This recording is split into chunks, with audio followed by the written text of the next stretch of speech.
Hello, and welcome to the Piano Lessons for Parents podcast, the practice edition. My name is Dr. N. Mason Conklin, and I'm here to help you help your child succeed at the piano. In just a few minutes a week, you can learn the basic musical concepts that will help you supervise and evaluate your child's practice time at home, and learn some tricks and tips to help your child make the most of their at-home practice time. On Wednesday, we talk about the most effective practice habits and strategies, and today's Wednesday, so let's get started. One of the most frequent questions I get from parents about piano lessons is, how much should my child be practicing? You'll have to forgive me if I'm a little coy when I say, well, that depends. Here's the deal. If I say that your kid needs to practice 30 minutes a day, that might be too much or it might be too little. See, beginners, that's probably a little too much, and for more advanced students, it's probably not nearly enough. The best way to tackle the amount of time a child needs to practice is to shift from a time-oriented practice guideline to a task-oriented practice guideline.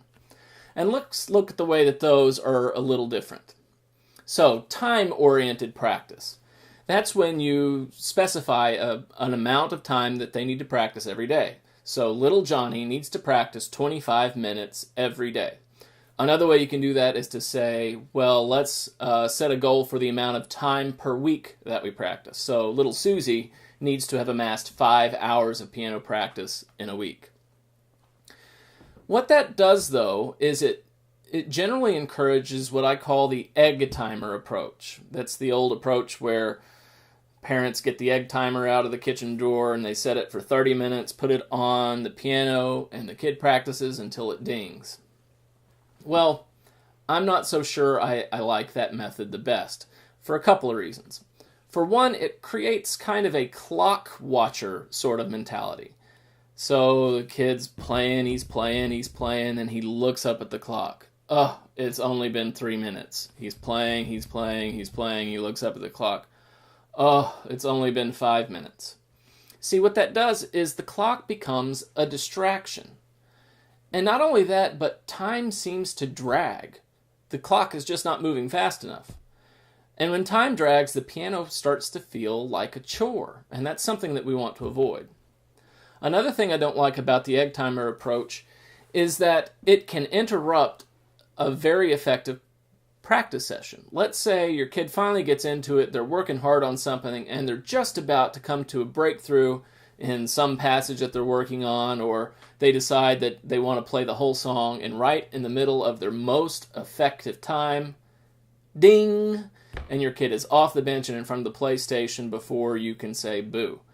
So it's just kind of an artificial thing that takes someone out of whatever level of focus and concentration they may have managed to get into, even despite the clock watching phenomenon. The other problem with the egg timer approach is that students with a higher aptitude, they tend to pick up things faster, and so they'll get through their assignments a little bit quicker at the piano. And if they're still sitting there 10, 15 minutes after they feel like they've mastered it, they can get bored in the early stages. And the other is correct too. A student with a little bit lower aptitude who needs maybe some more time at the piano to conquer whatever assignment it is that they've been given, well, if they just practice to that time moment and they haven't really addressed the issues that they need to develop or gain that coordination necessary for a certain passage, then they're not really developing the necessary mastery of concepts in between the lesson times. So that's being a time-oriented practice keeper. If you're a task-oriented practicer, then each practice session has a specific goal. When the goal is complete, you're done practicing. And what that does is it builds concentration and focus. So, if little Johnny really wants to get to his PlayStation game to finish up that game that he's been working on, but he has to practice his piano first, if he knows I got to work on piece number 1 and get the first 3 lines good, I've got to work on my scale and make sure I get the fingering correct 4 times, I have to do this and this. If he knows he only has to get 4 things done, he's going to sit down and he's going to concentrate and he's going to work at those things. And when they're done, he can say, all right, I'm done. I can go play. But it also creates a situation in which time can fly. It's amazing. When you get into something and you're focused on it and the challenge is sufficient to make you feel like you're really having to work hard and to stay in control, and you can tell when you're doing it right and you can tell when you're doing it wrong, you look up at the clock and, oh my goodness, I've been here for 45 minutes. What have I been doing? It's a state that the psychological educational philosopher Mihai Csikszentmihalyi calls being in flow. You get to a point where time just becomes so meaningless. You're so absorbed in the task that you're trying to accomplish that you forget about time. Second, when you conquer a goal, that causes some really good feelings inside. You have a great feeling of accomplishment. I set to do this in this amount of time, and I've done it. I've set myself to learn this amount of music, and I finished it. I am good. I know what I'm doing, and I'm effective. And when you feel accomplishment, it also provides motivation to continue practice even after the day's tasks are done.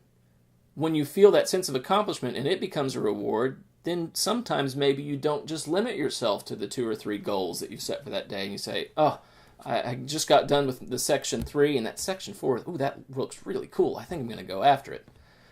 And so it's a win-win. You feel good about practicing and you feel motivated to continue practicing. So, what are the things that you can do to help your student maintain a task-oriented attitude when it comes to practice time? One of the best things you can do is to read the assignment sheet and make sure that your child practices each item. Most piano teachers keep an assignment sheet or something that the kids can refer to so that they know what it is they're supposed to be working on through the week. And as a piano teacher of some time, I can tell you, kids never read the assignment sheet. You can't imagine all of the tricks that we go through to try and get them to look at the darn assignment sheet. I've resorted to hiding little, I call them Easter eggs in the assignment sheet. When you read this line, draw a frowny face under a triangle so I know you've read your assignment sheet. Week after week after week, they haven't drawn the smiley face or the upside down frowny face under the triangle. They just simply don't read it. This is a case where you as the parent need to be the enforcer and say, well, let's check the assignment sheet and see what it is you're supposed to be working on. Let me show you what our assignment sheet looks like that we hand out to our kids in our after-school program group classes. Okay, so here it is. This is the title of our introductory 3-week session, Will I Like Piano? This is the assignment for what they need to have accomplished by the time they get to lesson 2. So, number 1, get out your CD, listen to tracks 1, 2, 3, clap along, play along with the beat using the black keys. This is basically the first piano lesson, so it's not a whole lot of really technical stuff. But you can see we give them a specific thing to do. Listen to your CD, clap along with a beat, and then play along with the beat using black keys, especially for page 4. Second assignment, page 6, color the hands. This is kind of a theory assignment because they need to know their finger numbers. So they're working on coloring finger number 1 red, number 2 blue, number 3 yellow, number 4 green, number 5 purple. Assignment number 3, page 8 and 9, climbing up and climbing down. Watch the note stems to tell when to play the right hand and the left hand. So we've given them the assignment, what song it is that they're supposed to learn, and we've reminded them what it is they're supposed to look at to know how to play the piece.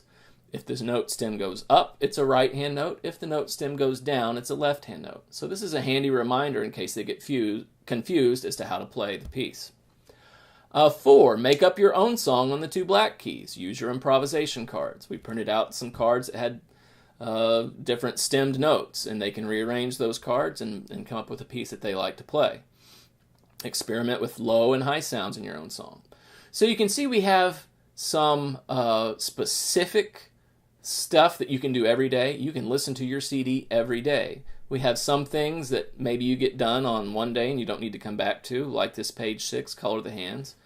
Page 8 and 9, a specific piece that we want you to practice to make sure that you've learned it by the time we see you the next time. And we try to make sure that we always include some kind of improvisation or creative activity to take up that time that students might need after they've done their other pieces and they just like the piano and they want to keep doing stuff. We give some kind of open-ended assignments that they can work on and fiddle with at the piano. A practice log. Your teacher may or may not provide a practice log. Again, this is kind of our way just to kind of keep tabs on when and how much each student practices. So we have them draw a note for every day you practice. So we know whenever they come back, if they have a note here and a note here and a note here and a note here, we know at least that they've read the assignment sheet because it said to draw a note. That's kind of the Easter egg I was talking about. We also add some notes from lesson 1. These are just ideas for really more for the parent to consider. This is kind of our way to communicate with you since we don't get to see you at every lesson. So it's important to practice 5 days a week, sure. Even if it's only 10 minutes a day. We'll talk more about consistency in a future podcast. Since we have very beginning students, some of them don't have keyboards yet. They're kind of testing this out. So we say that not having a keyboard is not an excuse not to practice. You can still manipulate your hands on a tabletop and get used to the coordination it takes later on. Of course, you're going to have a keyboard. And we have a little announcement here for parents about our open class where they can come in and watch what it is that we do. So this is an example of our assignment sheet, the kinds of things that you can read and make sure that when it's time to sit down and practice, you can say, well, okay, let's get out the CD and listen to these tracks. We've done it. Task number 1 completed. Task number 2, color the hands. Oh, we did that yesterday. We don't have to do that again. But let's look at it. Do you remember what finger number 2 is? Yay, good for you. Task number 3, the climbing up and climbing down. Now this is where maybe the task for them is just to make sure that they're setting up correctly on the 2 black keys, that they're using the correct hand, and they're using a steady beat. It's a little piece for them to play. And then task number 4, have some fun at the piano, create something on your own. You can use our cards that we've supplied. So this is a little bit more open-ended. Go ahead and close that out. So read the assignment sheet. For the earliest beginners, playing through each item on an assignment sheet maybe 2 to 3 times per practice session is probably works as a daily goal. As they get older and as the pieces get more sophisticated, you might want to switch the task from the whole piece to a part of the piece. Longer pieces or assignments should be segmented and conquered individually. So instead of looking at a 2-page piece and saying I have to play all this today, you look at it and you make sections out of it. And then your task for the day is to learn a certain section. So every practice session you learn 1 or 2 new sections. In subsequent practice sections, you need to be learning new sections and also reviewing the old sections that you just learned. And also, I think it's important that to be done with every section at least 2 days prior to the next piano lesson. That gives your kid a couple of days to work on that piece as a whole now that they've conquered the individual sections on it. So an example, let's say you have a large section, a large piece, and it divides into 6 sections. And let's say you're practicing about 5 times a week. So if we want to get done with at least the whole thing done with 2 practice sections left, that means 6 sections in 3 sessions. Well, you could do 2 sections every time you practice. So you come in, you learn section 1 and 2 on the first day. On the second day, you come in and you learn section 3 and 4, and then you go back and review sections 1 and 2. On the next day, you come back and you learn sections 5 and 6, and you review 1 through 4. Then you have 2 practice days just to work on the piece as a whole. Maybe section number 5 is a little bit harder, and so you work on that a little bit more. And then maybe you work on section 5 and 6 because it's the part that you've learned, it's the newest in your repertoire. You learned it last, and so it hasn't had as much repetition. So maybe you tackle them a couple of times, and then you work on the piece as a whole. So that's it. Task-oriented practice. Set a goal for the practice and go about accomplishing those goals. 2, read the assignment sheet. Make sure your student is on task, at least fulfilling the assignments that your teacher has asked of them. That's it. Thanks for watching. Stay tuned. On Monday, we will talk about quarter and half notes and learning the basics of the keyboard. And then next Wednesday, I'll give you the most important thing that you will ever learn about practicing.